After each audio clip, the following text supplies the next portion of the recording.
جو اوپر تھا لوگوں سے ملنا جلنا، لوگوں سے زیادہ ملنا جلنا، یہ دل کو بگاڑنے والی 5 چیزوں میں شامل۔ جی مطلب کہ ملنے جب ہم ملتے جلتے ہیں نا، ایک تو یہ ہوتا ہے فار ایگزامپل ہم اس گیدرنگ میں بیٹھے ہوئے ہیں، کیا ہم سب کے لیے پازیٹیو بات کرتے ہیں؟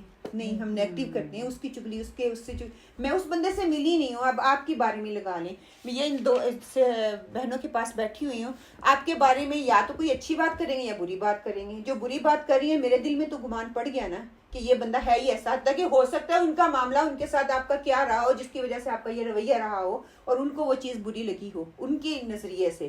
اب میرے ساتھ شاید آپ کے تعلقات اتنے اچھے ہوں، جب ہم لوگوں سے ملتے ہیں نا، لوگوں کی خواہشات، لوگوں کا سٹینڈرڈ، لوگوں کی لیونگ لائف وہ ہمارے دل میں جب آتی ہے تو ہمارے دلوں میں وہ بگاڑ پیدا کرتی ہے۔ ہم اس طرح کی گیدرنگ میں بیٹھے ہوئے، کوئی اچھا بایا پہن کے آئی ہوگی، ہو سکتا ہے میرا میاں فون نہ کر سکتا ہو، میں گھر جاؤں گی بگاڑ ہی پیدا کروں گی نا، کیونکہ وہ فون نہیں کر سکتا، مجھے بھی ویسا ہی بایا چاہیے، مجھے بھی ویسا ہی میرا گھر چاہیے، مجھے بھی ویسا لیونگ روم چاہیے، مجھے بھی ویسی گاڑی چاہیے۔ جو اسکولوں میں بچوں کو ذہن سازی وہ لوگ کر رہے ہیں تو یہی کر رہے ہیں نا، ان کے اندر وہ بگاڑ پیدا کر رہے ہیں۔ پھر دلوں کی بارش کیا ہے کہ جب دل پر اللہ تعالیٰ کی ذکر کی بارش نہیں ہوتی تو پھر انسان کے اعضاء نیکی کے کاموں سے وہ رک جاتا ہے، وہ پیچھے ہونا شروع ہو جاتا ہے۔ حدیث کے حوالے سے آتا ہے، حضرت ابو ہریرہ رضی اللہ تعالیٰ سے مروی ہے کہ حضور پاک صلی اللہ علیہ وسلم نے فرمایا قیامت کے روز سب سے پہلے نماز کا محاسبہ ہوگا، اگر نماز شرائط، ارکان اور وقت کے مطابق ادا کی گئی ہوئی تو وہ شخص نجات اور چھٹکارا پائے گا اور مقصد حاصل کر لے گا۔ ٹھیک ہے، یہ سنن نسائی کی حدیث ہے اور 232 اس کا ریفرنس ہے، آپ لکھ لیں کہ اگر وہ حضور پاک صلی اللہ علیہ وسلم کی نماز سے کی نماز ہوگی، ٹائم پہ پڑھی جائے گی تو پھر وہ آپ کو نجات دینے والی نماز ہوگی، اور اگر اس میعاد کے مطابق نہیں ہوگی تو پھر کیا ہے کہ ہمیں سوچنے کی ضرورت ہے۔ اور آپ صلی اللہ علیہ وسلم کی یہ دعا تھی کہ اللہم اعنی علی ذکرک و شکرک و حسن عبادتک، اے میرے اللہ ذکر کرنے اور شکر کرنے اور اچھی عبادت کرنے میں میری مدد کر۔ آپ صلی اللہ علیہ وسلم نماز پڑھ کے اٹھے تھے، کوئی فلم دیکھ کے یا کوئی ڈرامہ دیکھ کے تھوڑی اٹھے تھے۔ آپ صلی اللہ علیہ وسلم نے کیوں ایسا کہا کہ ہم اللہ اکبر استغفر اللہ استغفر اللہ استغفر اللہ 3 دفعہ آپ صلی اللہ علیہ وسلم نے پڑھا اور پھر بعد میں کہا اللہم اعنی علی ذکرک و شکرک و حسن عبادتک، کہ اللہ مجھے ذکر کرنے والا اور شکر کرنے والا بنا دے، اچھی عبادت کرنے میں میری مدد کر، کہ جس لیول کی مجھے عبادت کرنی چاہیے تھی میں وہ لیول تک عبادت نہیں کر سکا۔ یہ آپ صلی اللہ علیہ وسلم کا معیار اور کرائٹیریا ہمیں نظر آ رہا ہے، اور میری اور آپ کی نماز دیکھ لیں پھر ہمیں کتنی دفعہ استغفار کرنے کی ضرورت ہوگی، ہمیں کتنی دفعہ یہ دعا پڑھنے کی ضرورت ہوگی۔ چلے میں پڑھتی ہوں تو آپ میرے پیچھے اس کو دہرائیں، ہم 2 دفعہ 3 دفعہ اس کے دعا کو پڑھتے ہیں، اور مجھے امید ہے آپ نماز کے بعد یہ ڈیفینیٹلی کرتے ہوں گے کہ آپ صلی اللہ علیہ وسلم کی سنت ہے۔ بسم اللہ۔ اللہم اعنی علی ذکرک و شکرک و حسن عبادتک۔ اللہم اعنی علی ذکرک و شکرک و حسن عبادتک۔ اللهم أعني على ذكرك وشكرك وحسن عبادتك۔ اوکے، اللہ ذکری کا، اس کو لمبا نہیں کریں، مد نہیں ہے، جسٹ اونلی فتحہ، زیر زبر پیش، اس کو لمبا نہیں کرتے، ٹھیک ہے، وہ مد بن جائے گی، مد بن جائے گی، وہ ایڈیشن آ جائے گی اور پھر وہ لہن جلی بن جائے گی، ٹھیک ہے، مطلب چینج ہو جائے گا۔ اللہم اعنی، اللهم أعني، اللہ کو موٹا کریں، اللہم اعنی اللهم أعني علی ذکرک و شکرک على ذكرك وشكرك وحسن عبادتک وحسن عبادتك وحسن عبادتک۔ وحسن عبادتك۔ نی از اے یاد ہے، نو، نون زیر نی، سو زیر پھر اگین زیر زبر، اٹس نو مد، وحسن عبادتک۔ وحسن عبادتك۔ نماز کی فرضیت کے حوالے سے ہم جان لیں پہلے فرض کیوں ہے، ہم کیوں اس نماز کو پڑھیں۔ قرآن کے حوالے سے بہت سے دلائل ہمیں مل جاتے ہیں، وقت کی کمی کی وجہ سے تھوڑے دلائل ہی آپ کے سامنے رکھوں گی انشاءاللہ تعالیٰ تاکہ ہم ٹاپک کی طرف جا سکیں۔ اللہ سبحانہ تعالیٰ سورہ النساء آیت نمبر 103 میں کہتے ہیں فَأَقِیمُوا الصَّلَاةَ إِنَّ الصَّلَاةَ كَانَتْ عَلَى الْمُؤْمِنِينَ كِتَابًا مَوْقُوتًا، بس نماز قائم کرو، بے شک نماز مومنین پر فرض کی گئی ہے وقت مقرر کے ساتھ، کہ وقت جو دے دیا گیا ہے نہ اس سے پہلے نہ اس کے بعد، ٹھیک ہے. کئی لوگ کوشچن کرتے ہیں نا کہ ابھی چھوٹے چھوٹے دن آ گئے ہیں, ظہر اور عصر کی نماز لیٹ ہو گئی ہے, باہر نکلنا ہے, کیا میں مغرب کی نماز ٹائم سے پہلے پڑھ سکتی ہوں, کیا عصر کی نماز ٹائم سے پہلے پڑھ سکتی ہوں؟ نہیں. اگر ایسا کر سکتے ہوتے تو آپ صلی اللہ علیہ وسلم کے عمل سے ہمیں نظر آتا ہے وہ 2 نمازوں کو جمع کرنے کی ہمیں وہ ملتی ہے ڈفرنٹ کیفیت اور کنڈیشن میں. اس میں کنٹرڈکشن ہے, کچھ کہتے ہیں کہ نہیں کرنی چاہیے, آپ صلی اللہ علیہ وسلم کے عمل سے ہمیں وہ چیز ملتی ہے, وہ آپ کر سکتے ہیں. آپ سفر پہ نکل رہے ہیں, کوئی مجبوری ہے, کسی ایسی جگہ پہ جا رہے ہیں جس میں آپ کو خدشہ ہے کہ آپ کی نماز قضا ہو جائے گی, آپ اس کو جمع کر سکتے ہیں. مؤخر بھی کر سکتے ہیں, جیسے مغرب اور عشاء کو اکٹھا پڑھ لیں, ظہر عصر کو پہلے کر لیں, وہ تقدیم بھی کر سکتے ہیں, اس میں مؤخر بھی اس کو کر سکتے ہیں. ٹھیک ہے, لیکن عام حالات میں ہم اس کو آگے پیچھے نہیں کر سکتے اپنی مرضی سے. پھر تو ہر کوئی اپنے حساب سے نماز پڑھتا جائے نا, 1 منٹ کا بھی آگے پیچھے نہیں ہم کر سکتے. پھر سورہ روم میں آتا ہے واقعی الصلاۃ ولا تکونوا من المشرکین, نماز قائم کرو اور مشرکوں میں سے نہ بنو. پھر اسی طرح سورہ بقرہ میں آتا ہے واقعی الصلاۃ وآتوا الزکاۃ, نماز قائم کرو اور زکوٰۃ دو.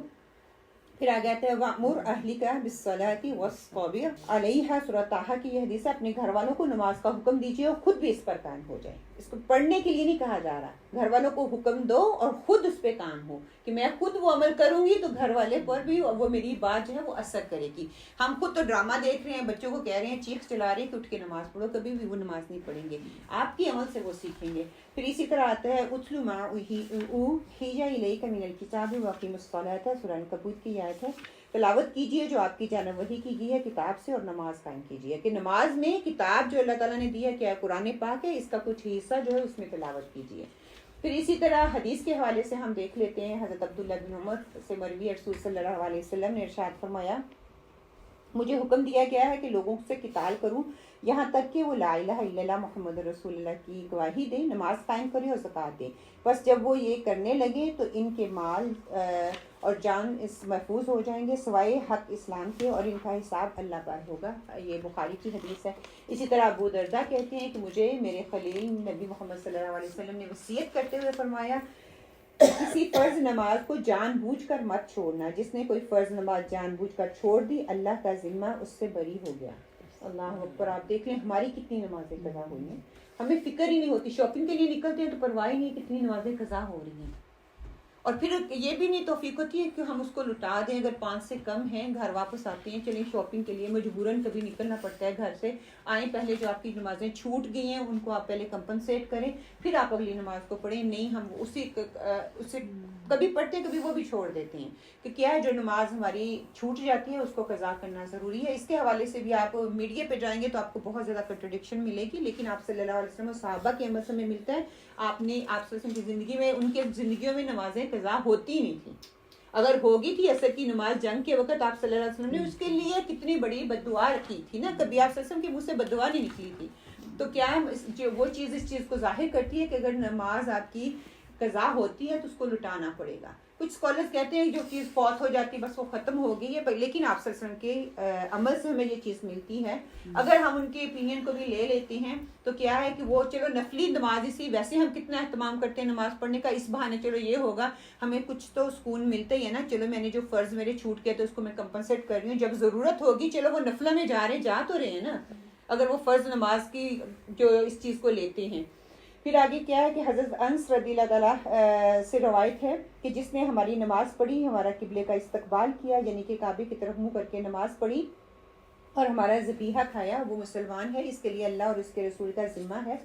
پھر اسی طرح حضرت مالک بن حویرث رضی اللہ تعالیٰ سے مروی ہے کہ رسول صلی اللہ علیہ وسلم نے ارشاد فرمایا, نماز پڑھو جیسے مجھے نماز پڑھتے ہوئے دیکھتے ہو, بس نماز کا وقت آئے تو تم میں سے کوئی اذان دے, پھر تم میں سے بڑا تمہاری امامت کرائے. اب یہ جو یہی نماز کا جو ہے نا, کلو کما رأیتمونی اصلی, کہ مجھے نماز جیسے پڑھتے دیکھو ویسی نماز پڑھو, یہی نماز جو ہے نماز نبوی کا ٹائٹل بھی ہے کہ جیسے آپ صلی اللہ علیہ وسلم کو نماز پڑھتے دیکھو ویسے ہی نماز ہم نے بھی پڑھنی ہے. پھر آگے کیا ہے, ابو داؤد کی حدیث میں آتا ہے, اپنی اولاد کو 7 سال کی عمر میں نماز پڑھنے کا حکم دو, اور جب وہ 10 سال کے ہو جائیں تو نماز نہ پڑھنے پر انہیں مارو اور ان کے بستر الگ کر دو. ہم دنیاوی تعلیم کے لیے تو کہہ دیں گے, ان کو مار بھی دیں گے, لیکن نماز کے لیے ابھی بچہ ہے.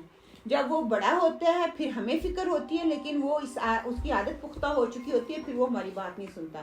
بچپن سے ہی بچوں کو سکھائیں اور بتائیں کہ نماز کی اہمیت کیا ہے. پھر فضیلت نماز کے حوالے سے سیدنا ابو ہریرہ رضی اللہ تعالیٰ سے روایت رسول صلی اللہ علیہ وسلم نے فرمایا کہ 5 نمازیں ان گناہوں کو جو ان نمازوں کے درمیان بھی مٹا دیتی ہیں، اور اسی طرح ایک جمعہ دوسرے جمعے تک کے گناہوں کو مٹا دیتا ہے، جبکہ کبیرہ گناہوں سے اجتناب کیا جائے۔ کبیرہ گناہ کن کو کہا گیا ہے؟ جو کسی پہ ظلم کیا جاتا ہے، ٹھیک ہے، وہ والے کبیرہ گناہ ہوتے ہیں، جیسے زنا ہے، والدین کی نافرمانی، ہنمینی مور، سلیکٹڈ ہیں، اتنے زیادہ نہیں ہیں، لیکن اس کے علاوہ ہم اتنے چھوٹے چھوٹے گناہ کر لیتے ہیں کہ وہ ایک دوسرے نماز تک کفارہ بن جاتے ہیں۔ پھر اسی طرح سورہ قاف میں آتا ہے، اے نبی محمد صلی اللہ علیہ وسلم بس صبر کیجئے کفار کی باتوں پر، اور اپنے رب کی پاکی بیان کیجئے تاریخ کے ساتھ، طلوع آفتاب سے پہلے اور غروب آفتاب سے پہلے، اور رات کے کچھ حصے میں پاکی بیان کیجئے اس کی، اور سجدوں کے ساتھ، سجدوں کے بعد کیا کہ طلوع آفتاب سے پہلے نماز فجر اور غروب آفتاب کے بعد عصر اور رات کی نماز یہاں پہ سے جو ہے وہ مراد لی گئی ہے۔ اسی طرح نماز پڑھنے کا حکم قرآن پاک میں جو آتا ہے کہ اور جو لوگ آخرت پر ایمان رکھتے ہیں وہ قرآن پر بھی ایمان رکھتے ہیں اور اپنی نمازوں کی وہ حفاظت کرنے والے ہوتے ہیں۔ اسی طرح اللہ سبحانہ وتعالیٰ نے سورہ بقرہ میں فرمایا، نماز مدد مانگو اللہ سے صبر اور نماز کے ذریعے، بے شک نماز یقیناً بھاری ہے مگر ان ڈرنے والوں کے لیے، جو اللہ سے ڈرنے والے ہیں ان کے لیے وہ بھاری نہیں ہے، یہ لیکن جو منافقین ہیں ان کے لیے وہ بھاری ہے۔ اسی طرح مسلم لیمن میں آتے ہیں، ابو قتادہ رضی اللہ تعالیٰ فرماتے ہیں، آپ صلی اللہ علیہ وسلم نے فرمایا سب سے بڑا چور وہ ہے جو اپنی نمازوں سے چوری کرے۔ صحابہ کرام نے عرض کیا، اللہ کے رسول صلی اللہ علیہ وآلہ وسلم اپنی نماز سے کیسی چوری کرے گا، یا نماز کا کوئی سجدہ مکمل نہ کرے گا۔ پھر آپ صلی اللہ علیہ وسلم، سید ابو ہریرہ رضی اللہ تعالیٰ کہتے ہیں کہ رسول صلی اللہ علیہ وسلم نے صحابہ کرام نے فرمایا، بھلا مجھے بتاؤ اگر تم میں سے کسی کے دروازے کے باہر نہر ہو اور وہ اس میں ہر روز 5 بار نہائے، کیا پھر بھی اس کے جسم پر میل باقی رہے گی؟ نہیں رہے گی۔ یہ وقت دیکھیں، اگر ہم ہر روز نہاتے تو ہم کہتے ہیں ہم بڑے پاک صاف ہو گئے ہیں، ہماری کوئی میل کچیل نہیں ہے، اور جو ہفتے تک نہیں نہاتا ہم کہتے ہیں یہ گندا ہے نا۔ کہ صحابہ کرام نے کہا نہیں، آپ صلی اللہ علیہ وسلم نے فرمایا یہی مثال 5 نمازوں کی ہے، اللہ تعالیٰ ان کے سبب گناہوں کو معاف کر دیتا ہے۔ مطلب کہ صرف یہ ظاہری پاکیزگی نہیں ہے بلکہ یہ اندر کی پاکیزگی ہے، گناہ جو ہیں وہ دھل جاتے ہیں۔ سیدنا انس رضی اللہ تعالیٰ سے روایت ہے کہ ایک شخص نے رسول صلی اللہ علیہ وسلم کی خدمت میں حاضر ہو کر عرض کیا کہ میں نے گناہ کیا ہے اور بطور سزا میں حد کو پہنچ چکا ہوں، کہ ایسا گناہ کیا جس پہ حد جو ہے وہ لگ رہی ہے، لہٰذا مجھ پر حد قائم کریں۔ آپ صلی اللہ علیہ وسلم نے اس سے حد کا حال دریافت نہ کیا، پوچھا نہیں کہ کیا کام کیا ہے، کیوں آپ کو حد لگاؤں، یہ نہ پوچھا کہ کون سا گناہ کیا ہے۔ اتنے میں نماز کا وقت آ گیا، اس شخص نے آپ کے ساتھ نماز پڑھی۔ جب آپ نے نماز پڑھ لی تو وہ شخص پھر کھڑا ہو کر کہنے لگا، اے اللہ کے رسول صلی اللہ علیہ وآلہ وسلم، تحقیق میں حد کو پہنچ چکا ہوں، لہٰذا مجھ پر اللہ کا حکم نافذ کیجیے۔ آپ صلی اللہ علیہ وسلم نے فرمایا، کیا تو نے میرے ساتھ نماز نہیں پڑھی؟ اس نے کہا پڑھی ہے۔ تو آپ صلی اللہ علیہ وسلم نے فرمایا، اللہ نے تیرا گناہ بخش دیا ہے۔ سبحان اللہ، کہ اگر حد لگنے والا بھی کوئی کام آپ کرتے ہیں تو اس کا مطلب ہے کوئی بڑا گناہ بھی کرتے ہیں، اللہ سبحانہ تعالیٰ نماز پڑھتے ہی اگر اس لیول کی ہوگی تو آپ کا وہ گناہ جو ہے وہ معاف کر دیا جاتا ہے۔ تو وہ اگر ہماری آج کل کی جیسی نمازیں ہوں گی تو پھر سبحان اللہ پتہ نہیں وہ معاف ہوں گی بھی کہ نہیں، لیکن اچھے کی امید رکھنی چاہیے اللہ سبحانہ تعالیٰ سے۔ سیدنا ابن عمر رضی اللہ تعالیٰ سے روایت ہے، رسول صلی اللہ علیہ وسلم نے فرمایا، بندہ جب نماز پڑھنے کے لیے کھڑا ہوتا ہے تو اس کے گناہ اس کے سر اور کندھوں پر آ جاتے ہیں، پھر جب وہ رکوع یا سجدہ کرتا ہے تو یہ گناہ ساقط یعنی کہ معاف کر دیے جاتے ہیں۔ سیدنا عبادہ بن صامت رضی اللہ تعالیٰ سے روایت ہے، رسول صلی اللہ علیہ وسلم نے فرمایا، اللہ تعالیٰ نے 5 نمازیں فرض کی ہیں، جس نے ان کے لیے اچھا وضو کیا، انہیں وقت پر ادا کیا، انہیں خشوع کے ساتھ پڑھا اور ان کا رکوع پورا کیا، تو اس نمازی کے لیے اللہ کا عہد ہے، یعنی کہ اللہ کا وعدہ ہے کہ وہ اسے بخش دے گا، اور جس نے ایسا نہ کیا اس کے لیے اللہ کا عہد نہیں ہے، چاہے وہ اسے بخش دے اور چاہے اسے عذاب دے۔ تو کیا ہے، اس لیول کی نماز پڑھیں گے تو اللہ سبحانہ تعالیٰ کا وعدہ ہمارے ساتھ ہے۔ پھر نماز کی اہمیت کے حوالے سے سیدنا ابن مسعود رضی اللہ عنہ کہتے ہیں کہ میں نے رسول صلی اللہ علیہ وسلم سے سوال کیا کہ اللہ تعالیٰ کو کون سا عمل جو ہے وہ زیادہ محبوب ہے؟ آپ صلی اللہ علیہ وسلم نے فرمایا وقت پر نماز پڑھنا۔ میں نے کہا پھر کون سا؟ آپ نے فرمایا ماں باپ کے ساتھ نیک سلوک کرنا۔ میں نے کہا پھر کون سا؟ پھر آپ صلی اللہ علیہ وسلم نے فرمایا اللہ کے راستے میں جہاد کرنا۔ یہ 3 عمل جو ہے اللہ سبحانہ تعالیٰ کو بہت پسند ہے۔ پھر فرمایا آدمی اور شرک کے درمیان نماز ہی حائل ہوتی ہے، اور نماز جو ہے وہ فرق کرنے والی بھی آیا نا، فرقان کہا گیا ہے، کافر اور مسلمان کے درمیان فرق کرنے والی ہے۔ آپ صلی اللہ علیہ وسلم نے فرمایا قیامت کے دن جب اللہ سبحانہ وتعالیٰ بعض دوزخیوں پر رحمت کرنے کا ارادہ فرمائے گا تو فرشتوں کو حکم دے گا کہ وہ دوزخ سے ایسے لوگوں کو باہر نکال لائیں جو عبادت کیا کرتے تھے. فرشتے نے نشان ان کو جو ہے ان کے سجدوں کے نشان سے پہچان کر دوزخ سے نکال لیں گے.